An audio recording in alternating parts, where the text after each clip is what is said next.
ನಮಸ್ಕಾರ ವೀಕ್ಷಕರೇ, ನೀವು ನೋಡ್ತಾ ಇದ್ದೀರಾ ಒನ್ ಪಾಯಿಂಟ್ ಟಿವಿ. ನಾನು ನಿಮ್ಮ KRV. ಯಾವುದೇ ರಾಷ್ಟ್ರವನ್ನು ಪ್ರಭಾವಿಸುವ ನೆಗೆಟಿವ್ ಆಗಿ ಒಂದು ಪ್ರಭಾವವನ್ನು ಪಡಿಸುವಂತಹ ಒಂದು ಪ್ರಯತ್ನವು ಯಾವಾಗಲೂ ಯುದ್ಧ ಭೂಮಿಯಿಂದನೇ ನಡಿಬೇಕು ಅನ್ನೋದಿಲ್ಲ. ಕೆಲವೊಮ್ಮೆ ಅದು ಹಣದಿಂದನೂ ಆರಂಭವಾಗುತ್ತೆ. ಗಡಿಗಳನ್ನು ದಾಟಿ ಬರುವ ಹಣ, ಕೆಲವು ಸಂಸ್ಥೆಗಳಿಗೆ ತಲುಪುವ ಹಣ, ಕೆಲವೊಮ್ಮೆ ನಿರ್ದಿಷ್ಟ ವಿಚಾರಧಾರೆಗಳನ್ನು ರೂಪಿಸುವ, ಪ್ರತಿಭಟನೆಗಳಿಗೆ ಬೆಂಬಲ ನೀಡುವ, ನೀತಿಗಳ ಮೇಲೆ ಪ್ರಭಾವ ಬೀರುವ ಮತ್ತು ಕೆಲವು ಸಂದರ್ಭಗಳಲ್ಲಿ ದೇಶದ ಕಾರ್ಯತಂತ್ರದ ಮೂಲ ಸೌಕರ್ಯಗಳಿಗೆ ವಿರುದ್ಧದ ಅಭಿಯಾನಗಳು, ಅಕ್ರಮ ಧರ್ಮಾಂತರ ಚಟುವಟಿಕೆಗಳು ಹಾಗೂ ಭಾರತದ ಹಿತಾಸಕ್ತಿಗೆ ವಿರುದ್ಧವಾಗಿ ಕೆಲಸ ಮಾಡಿವೆ ಎಂದು ಆರೋಪಿಸಲಾದ ಜಾಲಗಳೊಂದಿಗೆ ಸಂಬಂಧ ಹೊಂದಿದೆ ಎನ್ನುವ ಆರೋಪಗಳು ಕೇಳಿಬರ್ತಾ ಇದ್ದಾವೆ. ಭಾರತವು ವಿಶ್ವದ ಅತಿದೊಡ್ಡ ನಾಗರಿಕ ಸಮಾಜ ವ್ಯವಸ್ಥೆಗಳಲ್ಲಿ ಒಂದಾಗಿದೆ. ಪ್ರತಿ ವರ್ಷ ಸಾವಿರಾರು ಸಂಸ್ಥೆಗಳು ವಿದೇಶಿ ದೇಣಿಗೆಯನ್ನು ಸ್ವೀಕರಿಸುತ್ತವೆ. ಅವುಗಳಲ್ಲಿ ಬಹುಪಾಲು ಶಿಕ್ಷಣ ಸಂಸ್ಥೆಗಳು, ಆರೋಗ್ಯ, ವಿಪತ್ತು ಪರಿಹಾರ ಮತ್ತು ಸಮಾಜ ಸೇವೆಯಂತಹ ಕ್ಷೇತ್ರಗಳಲ್ಲಿ ನಿಷ್ಠೆಯಿಂದ ಕೆಲಸ ಮಾಡ್ತಾ ಇವೆ.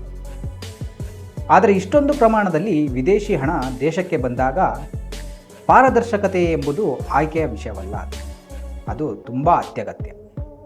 ಯಾಕಂದರೆ ಕೆಲವು ಸಂಸ್ಥೆಗಳು ಹಣವನ್ನು ಸಮಾಜ ಸೇವೆಯ ಬದಲು ಭಾರತದ ಭವಿಷ್ಯದ ಮೇಲಿನ ನೆಗೆಟಿವ್ ಪ್ರಭಾವ ಬೀರುವ ಉದ್ದೇಶಕ್ಕೆ ಬಳಸಿದರೂ ಅದರಿಂದ ಆಗುವಂತಹ ಪರಿಣಾಮಗಳು ತುಂಬ ದೊಡ್ಡದಾಗ್ತವೆ. ಇದೇ ಕಾರಣಕ್ಕಾಗಿ FCRA ತಿದ್ದುಪಡಿ ಮಸೂದೆ 2026 ತರಲಾಗಿದೆ.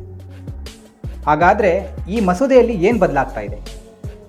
ಎಲ್ಲ NGOಗಳು ಇದನ್ನು ನೋಡಲೇಬೇಕಾದ ಒಂದು ಸ್ಟೋರಿ. ಮೊದಲನೇದು, ಆಸ್ತಿಗಳನ್ನು ಮರೆಮಾಚಲು ಅವಕಾಶವಿಲ್ಲ.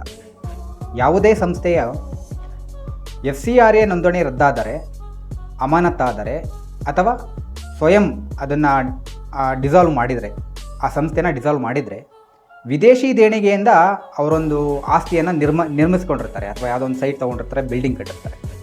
ಇದು ಹೊಸದಾಗಿ ನಿಯೋಜಿತ ಒಂದು ಪ್ರಾಧಿಕಾರನ ಮಾಡಿದ್ದಾರೆ, ಡೆಸಿಗ್ನೇಟೆಡ್ ಅಥಾರಿಟಿ ಅಂತೇಳಿ. ಅವರು ಅದನ್ನು ನಿರ್ವಹಿಸ್ತಾರೆ. ಎರಡನೇದು, ಕಾನೂನಿನಲ್ಲಿ ಲೋಪಕ್ಕೆ ತೆರೆ ತಂದಿದ್ದಾರೆ.